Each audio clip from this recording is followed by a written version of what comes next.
이 시간 하나님께서 우리에게 주시는 말씀은 빌레몬서 1장 22절에서 25절의 말씀입니다. 제가 보는 성경으로 신약 351쪽입니다.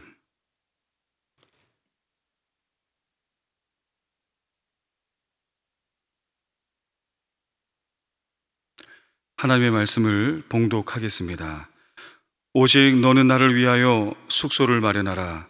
너희 기도로 내가 너희에게 나아갈 수 있기를 바라노라. 그리스도 예수 안에서 나와 함께 갇힌 자 에바브라와 또한 나의 동력자 마가, 아리스다고, 데마, 누가가 문안하느니라. 우리 주 예수 그리스도의 은혜가 너희 심령과 함께 있을지어다. 아멘.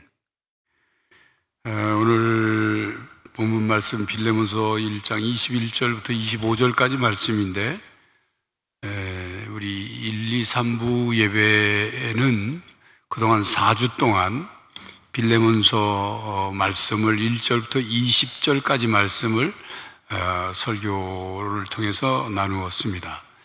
여러분들 빌레몬서가 한 1장으로 되어 있고, 또 성경 내용도 빌레몬이라는 개인에게 사도 바울이 보낸 편지로 그렇게 알고 있는 경우에 빌레몬서의 말씀을 그렇게 주의 깊게 보지 않았을 수도 있습니다. 설교를 시작하면서 그동안 4주 동안 1, 2, 3부 예배에 설교했던 내용을 아주 그 간략한 내용만 추려서 전하면, 빌레몬서는 사도 바울이 로마 감옥에 있으면서 빌레몬에게 보낸 편지인데, 당시에 개인에게 보낸 편지도 개인만 읽은 것이 아니라 또 많은 성도들에게, 또 교회들에게 함께 읽혀졌습니다. 그리고 이 빌레몬서는 어떻게 사도 바울이 써서 보내게 되었느냐 하면, 그 두기고라는 사람을 통해서 골로새서를 사도 바울이 써서 골로새 교회에 보내면서 오네시모라는 사람을 같이 보냅니다. 근데 이 오네시모는 어떤 사람이냐면 골로새에 사는 빌레몬의 종이었어요. 노예였습니다. 근데 이 오네시모가 빌레몬의 집에서 돈을 훔친 것으로 예측이 되는데, 돈을 훔쳐서 도망갔습니다. 당시 로마법에 의하면 도망간 노예는 잡히면 주인이 죽여도 전혀 아무런 문제가 없는 그런 로마법 아래 살고 있던 사회죠. 그런데 그가 오네시모가 어떻게 하다가 결국 로마 감옥에 있는 바울을 만나게 됐어요. 바울을 만나서 예수님을 알고 믿게 되었고 그리스도인이 됐죠. 그런데 신앙이, 그리스도인이 된 신앙이 오네시모가 그냥 교회만 왔다 갔다 하는 그런 정도의 신앙이 아니라 참 그리스도인으로서 신앙을 바르게 갖춘 거죠. 그래서 사도 바울을 옆에서 열심히 돕고 새로운 삶을 산 겁니다. 그런 오네시모를 다시 골로새 빌레몬에게 보내는 겁니다. 왜냐하면 이 오네시모를 보내면서 사도 바울이 빌레몬에게 이 오네시모를 용서해 줘라. 또 오네시모가 그동안 훔쳐갔던 돈 내 앞으로 다 달아놔라. 내가 갚아주겠다. 그리고 이 오네시모를 용서하는 일만이 아니라 사랑받는 형제로 받아들여라. 내가 이를 형제로 생각. 이 오네시모는 바울에게 있어서 내 감옥에서 낳은 아들이고, 갇힌 자 중에서 낳은 아들이고, 내 신복이다. 심장과 같은 존재다. 그렇게 빌레몬에게 소개를 하면서, 그리고 이 오네시모를 동역자로 받아들이도록 요청을 합니다. 근데 이 쉬운 일이 아니죠. 빌레몬에게는 당혹스러운 일 아닙니까? 자기 노예가 사고를 치고 도망간 노예가 다시 돌아왔는데 그를 용서해줘라. 여기까지는 할 수 있을지 모르지만 사랑받는 형제로, 당시 주인과 노예 신분이 엄연히 다른데 사랑받는 형제로 받아주고 그를 동역자로 받아들이라는 이 요청은 빌레몬에게는 몹시 받아들이기 힘든 요청이었을 것입니다. 그러나 사도 바울은 내가 이걸 억지로 하라고 하는 게 아니니까 자원하는 마음으로 기쁘게 하기를 원한다. 그러면서 빌레몬이 충분히 그렇게 할 걸로 믿는다. 내가 부탁한 것보다 더 많은 것을 할 줄로 믿는다. 이렇게 편지를 써서 보낸 겁니다. 오네시모 입장에서는 자기가 주인에게 돌아가서 빌레몬이 자기를 용서하지 않으면 죽는 거예요. 죽는 거예요. 그런데도 갑니다. 왜냐하면 오네시모도 마찬가지고 바울도 마찬가지고 범한 죄에 대해서, 그저 도망가서 살 수도 있지만 범한 죄에 대해서는 뭔가 대가를 치르고 해결을 해야 했기 때문이죠. 그것이 바로 1절부터 20절까지의 내용입니다. 그 내용의 핵심적인 내용은 빌레몬에게만 해당되는 내용이 아니라 바로 우리들에게도 해당되는 내용이죠. 용서하며 화해라. 사랑하고 은혜를 베풀어라. 깨어진 관계를 회복시켜라. 선을 행하되 자원하는 마음으로 행해야 한다. 이것은 곧 하나님의 자녀로서 자녀답게, 하나님 백성답게, 하나님 사람답게 살라는 복음의 핵심적인 우리의 실천 과제와도 같은 것입니다. 그러면서 사도 바울은 오늘 본문 21절에서 25절에서 편지를 마무리하면서 개인적인 부탁을 또 합니다. 그리고 기도 부탁을 또 합니다. 먼저 22절입니다. 오직 너는 나를 위하여 숙소를 마련하라. 너희 기도로 내가 너희에게 나아갈 수 있기를 바라노라. 사도 바울이 빌레몬에게 나를 위해서 숙소를 좀 준비해라, 마련해라 부탁을 또 해요. 그리고 너희 기도로 말미암아 내가 너희에게 나아갈 수 있기를 원한다. 감옥에 갇힌 내가 너희들이 기도해서 그 기도로 내가 석방되기를 원한다. 기도 부탁을 또 해요. 기도해달라고. 그런데 여기서 사용한 숙소라는 단어는 사도행전 28장 30절에 있는 셋집이라고 번역되어 있는 단어와 같은 단어입니다. 바울은 빌레몬에게 지금 내가 골로새로 가면, 석방돼서 골로새에 가면 거기서 손님을 맞아 그들에게 말씀을 가르치고 그들에게 사역할 수 있는 거처를 마련해 달라고 요청하는 거예요. 그러나 이 요청은 빌레몬이 그동안 사도 바울에게 환대했던, 사도 바울에 대해서 잘 받들었던, 순종했던 그런 것, 그리고 그런 빌레몬에게 내가 말하면 너는 내 명령에 들어야 돼 라는 명령하는 어조가 아닙니다. 바울은 빌레몬에게 자신이 머물 수 있는 셋집을 알아봐 달라고 요청을 하고 있는 것입니다. 자, 그런데 설교 서두의 내용을 요약해서 말씀드린 것처럼 빌레몬서를 읽으면 빌레몬의 입장에서, 편지를 받는 빌레몬 입장에서는 바울이 뭔가 요청하는 게 많아요. 그 요청도 쉬운 요청이 아닙니다. 용서만 해주라는 게 아니라 노예를, 자기 노예로 종으로 쓰던 사람을 사랑받는 형제로 받아들여라. 그를 동역자로 여겨라. 또 내가 부탁한 것보다 더 많이 할 걸로 내가 믿는다. 그리고 그 오네시모를 내 곁에 두고 나를 도울 수 있도록 나한테 다시 돌려보내달라. 계속 요청해요. 끝에는 또 셋집까지 마련해 준비해달라고.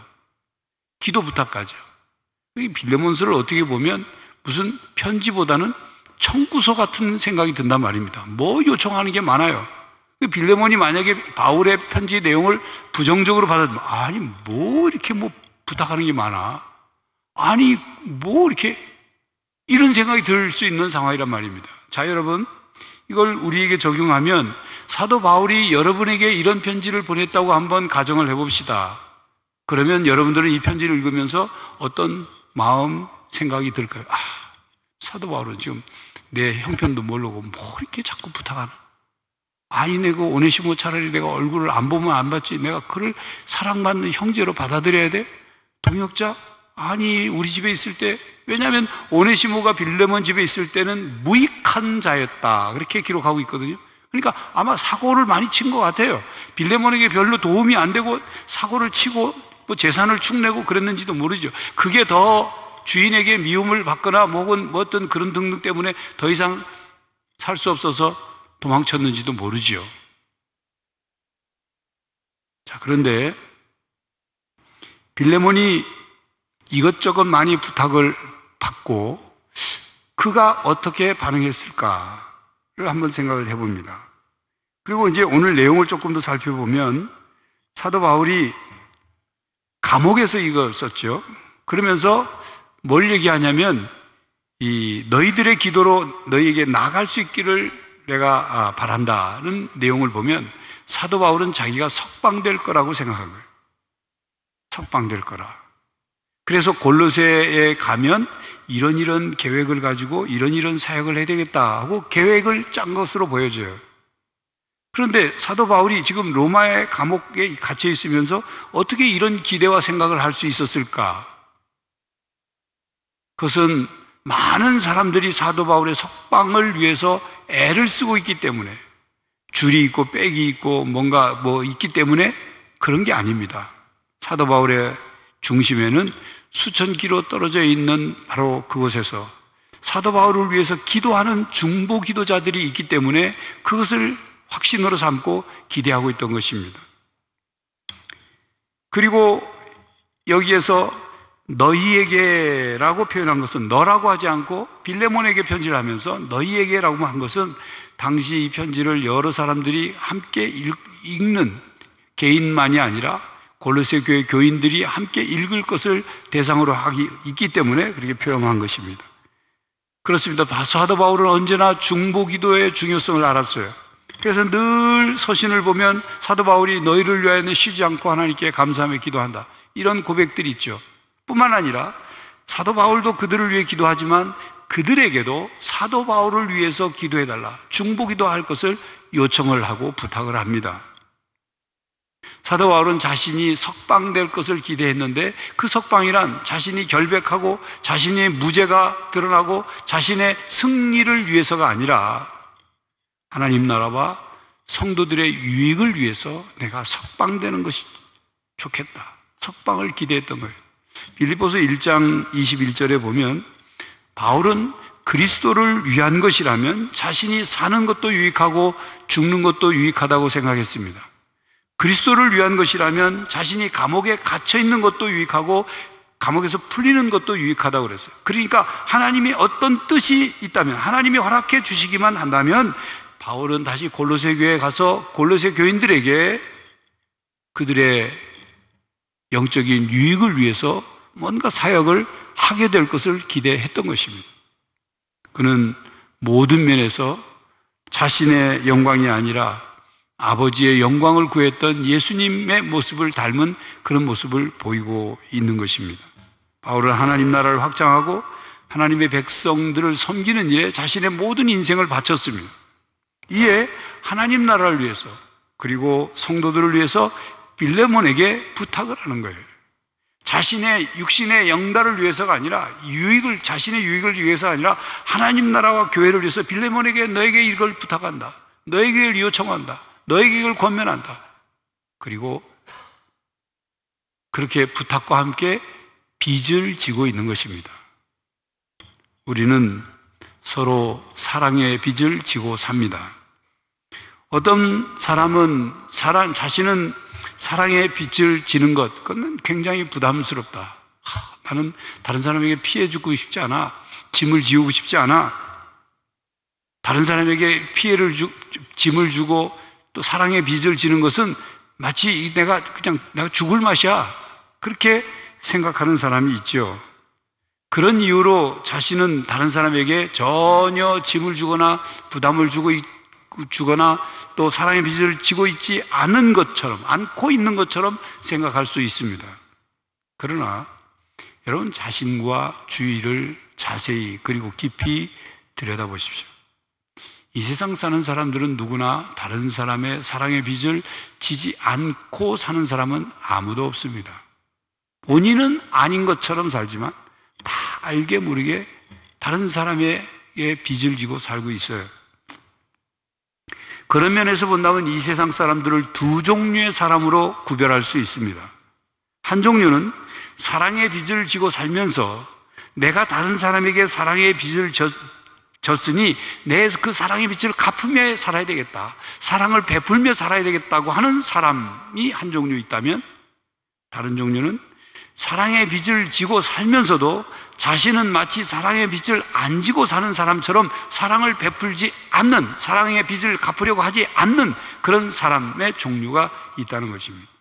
로마서 13장 8절에 피차 사랑의 빚 외에는 아무에게든지 아무 빚도 지지 말라. 남을 사랑하는 자는 율법을 다 이루었느니라 말씀합니다. 로마서 13장 8절 말씀의 뜻을 잘 살펴보십시오. 빚을 지지 말라고 하죠. 아무에게도. 근데 어떤 빛 외에는 지지 말라고 합니까? 사랑의 빛 외에. 그러니까 사랑의 빛은 져도 된다, 안 된다 입니까? 져도 된다 이거죠. 그리고 남을 사랑하는 자는 율법을 안 상했다. 돈을 빚지는 것, 그런 거 하지 말아라.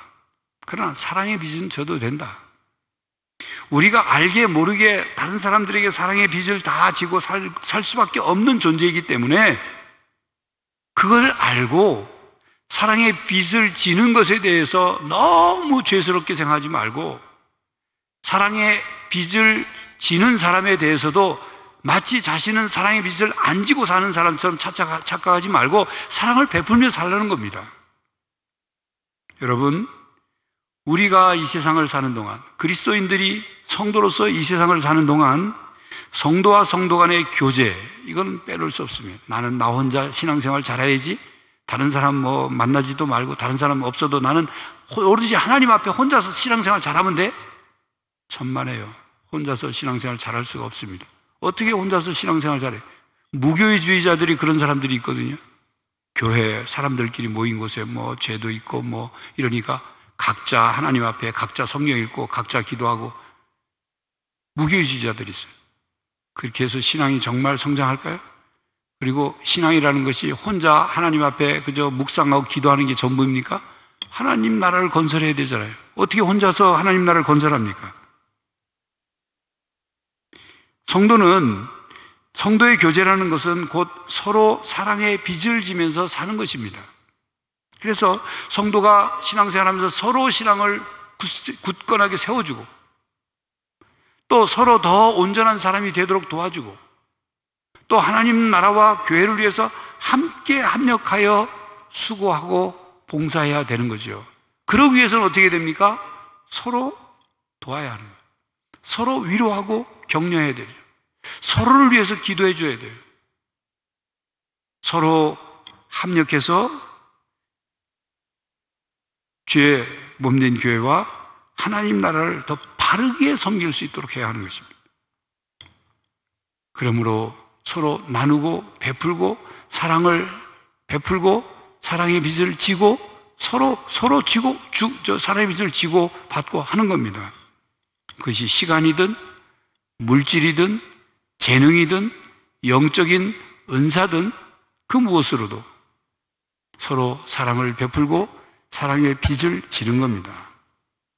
그렇기 때문에 사도 바울은 빌레몬에게 어떻게 보면 뻔뻔스러워 보일 정도로 빌레몬에게 이렇게 요청하는 거예요. 용서해줘라, 화해해라, 받아들여라, 동역자로 여겨라, 나한테 보내줘라, 내 셋집도 마련해라. 그렇게 요청하고 그들을 위해 기도하고 피차 사랑의 빚을 지는 것입니다. 형제자매 여러분, 그리스도 안에서 또 성도 간의 교제 안에서 서로 사랑의 빚을 지고 사랑을 베풀며 사시기를 바랍니다.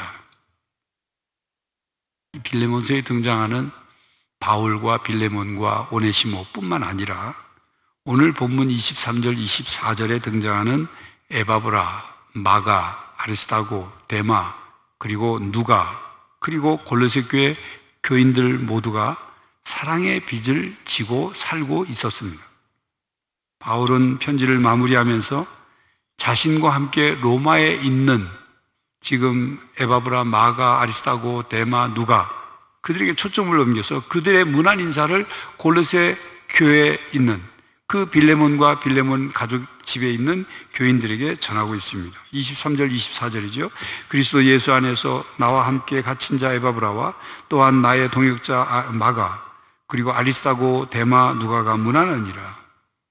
여기에 등장하는 이 인물들은 골로새 교회 교인들, 빌레몬과 골로새 교회 교인들 다 알고 있는 사람들이었어요. 그들은 서로를 위해서 기도하고 있었고 서로 사랑의 빚을 지고 있는 사람들이었습니다.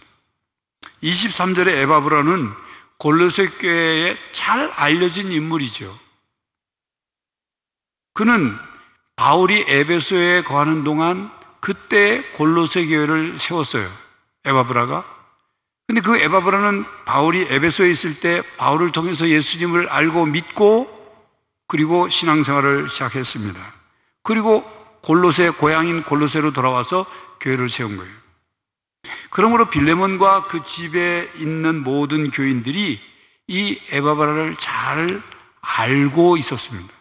그리고 에바브라는 아마도 골로새 교회에 있는 여러 문제들을 해결하기 위해서 그 문제를 가지고 조언을 구하기 위해서, 도움을 얻기 위해서 로마 감옥에 있는 바울을 찾아온 것입니다. 그리고 바울은 이 에바브라를 통해서 골로새 교회가 어떤 문제가 있는지, 또 극심한 박해 가운데서 어떻게 신앙생활을 해야 되는지, 교회 안에 들어온 거짓 교사들과 어떻게 분별하고 싸워야 하는지, 대적해야 하는지, 이런 것들을 듣고 그것에 대한 답을 써서, 그게 골로새서입니다. 두기고와 함께 골로새 교회에 편지를 보냈죠. 그때 오네시모도 같이 보낸 겁니다. 그때 빌레몬서도 같이 보낸 거예요. 그러니까 골로새서와 빌레몬서가 학자들의 연구에 따르면 두기고와 함께 골로새에 도착했고 빌레몬에게 골로새 교회에 전달됐을 것이다 하는 것입니다. 그래서 이 골로새서가 전해지면서 골로새 교회에 있는 문제들이 상당히 도움이 돼서 골로새 교회가 하나됨을 잘 지킬 수 있었습니다. 또한 골로새서 4장 12절에 보면 예수 그리스도의 종인 너희에게서 온 에바브라가 너희에게 문안하느니라.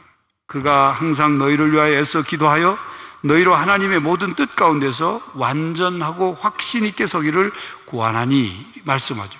그 내용 보니까 어떻습니까? 에바브라가 골로새 교회 교인들을 위해서 항상 애써 기도한다. 그래서 애써 기도한다. 바울은 또한 에바브라를 본문 23절에 그리스도 예수 안에서 나와 함께 갇힌 자라고 설명을 했습니다. 골로새서 4장 12절에는 에바브라를 예수의 종이라고 표현했습니다. 그리고 바울은 본문 24절에 나오는 아리스다고, 동역자라고 언급한 아리스다고를 골로새서 4장 10절에 보니까 함께 갇힌 자라고 말했습니다. 자, 에바브라가 바울과 함께 로마 감옥에 똑같이 갇혔는지는 분명하지 않습니다.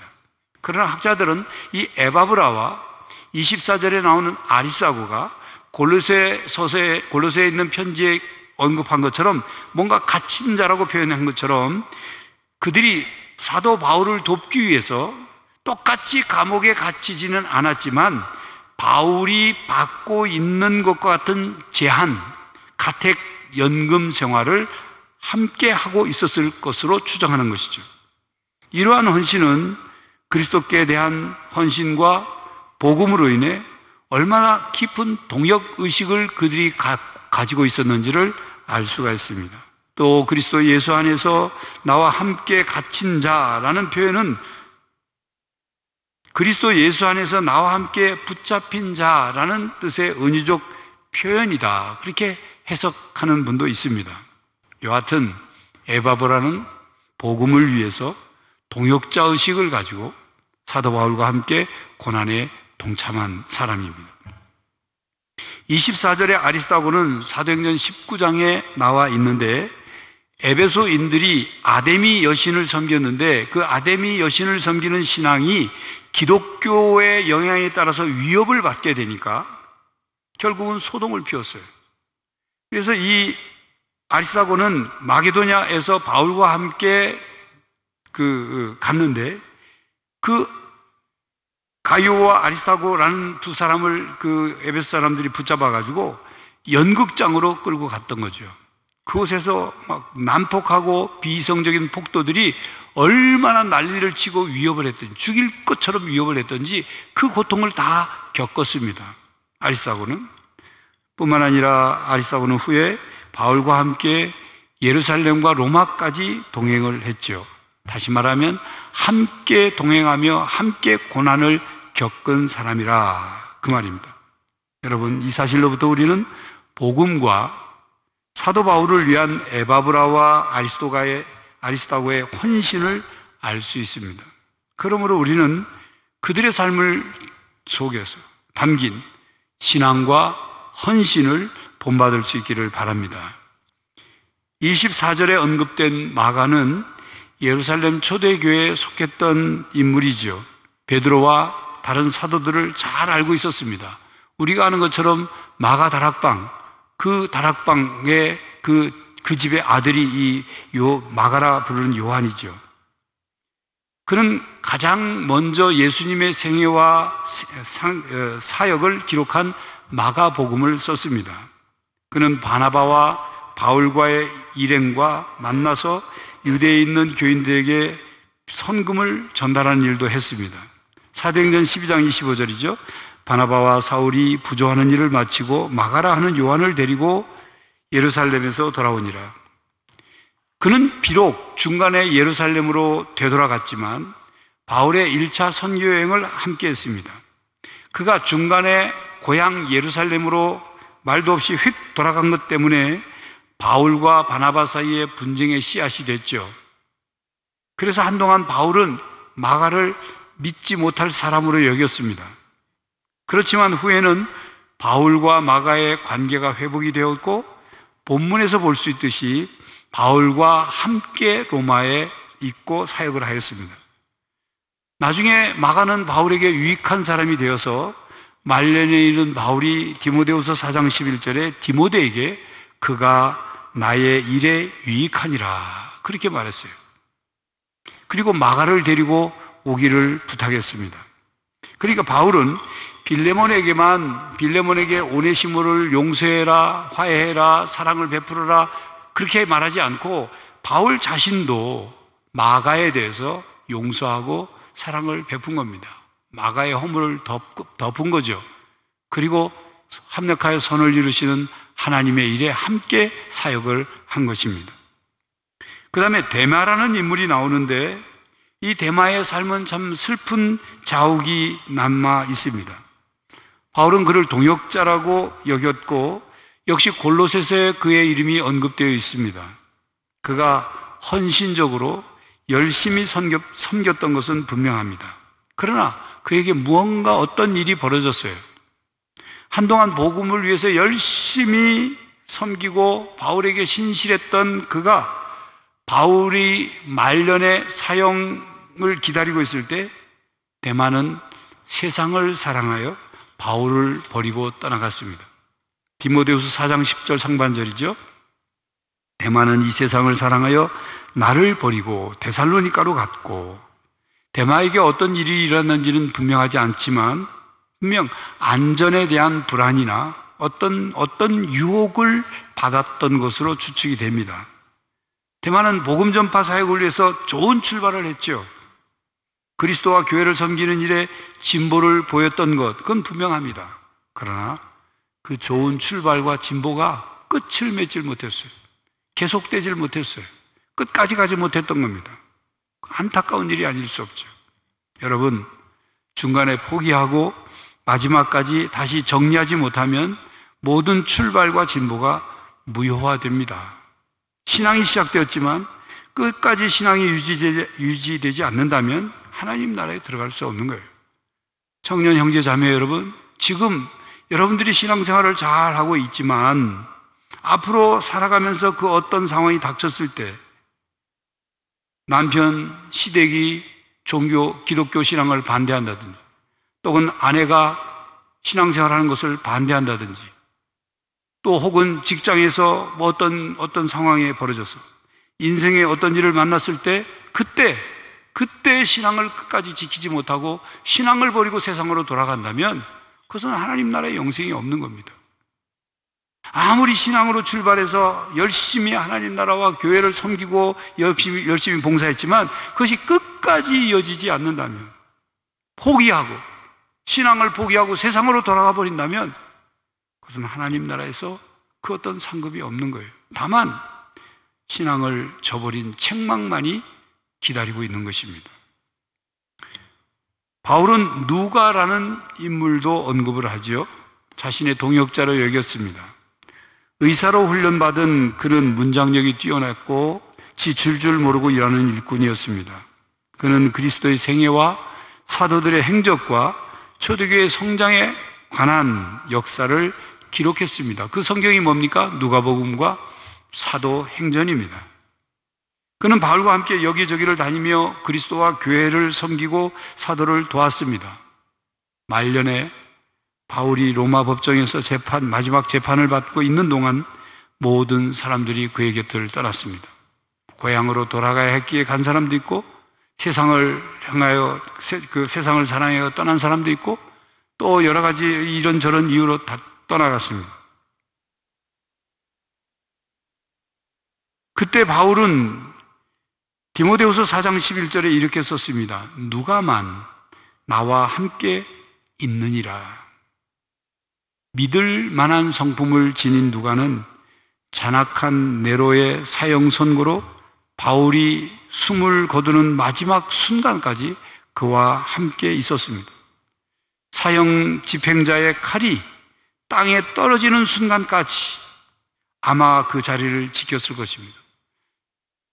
전승에 의하면 사도 바울의 목을 쳐서 참수해서 죽였을 때 사도 바울의 머리가 한 번, 두 번, 세 번 퉁퉁 튀어가지고 그 자리에 샘물이 나와서 지금도 로마에 가면 사도 바울의 그 기념교회가, 참수 기념교회가 있고 거기에서 세운에 물이 샘솟는 그 현장이 있습니다.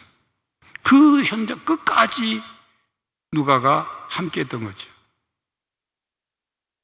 여러분, 이 땅에 우리가 함께 살아가는 사람들은 아주 다양한 사람들이 많죠. 개성도 다양하고 취미도 다양하고 삶의 습관도 다양합니다. TV 프로그램에 세상에 이런 일이 이런 걸 보면 참 해괴망측하게 사는 사람들도 많이 있어요. 그런데 성경도 들여다보면 모든 사람들이 다 똑같지 않습니다. 모든 사람들이 똑같은 신앙이 아니고 모든 사람들이 하나님 나라와 교회를 위해서 똑같이 봉사하는 게 아니라 각기 다양해요. 각기 달랐어요. 오늘 빌레몬서에도 마찬가지죠. 자, 여러분은 빌레몬서에 등장하는 오늘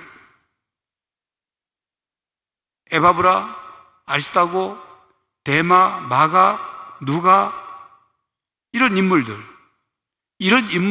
빌레몬 이런 인물들과 비교해 볼 때 여러분은 누구와 비슷한 것 같습니다.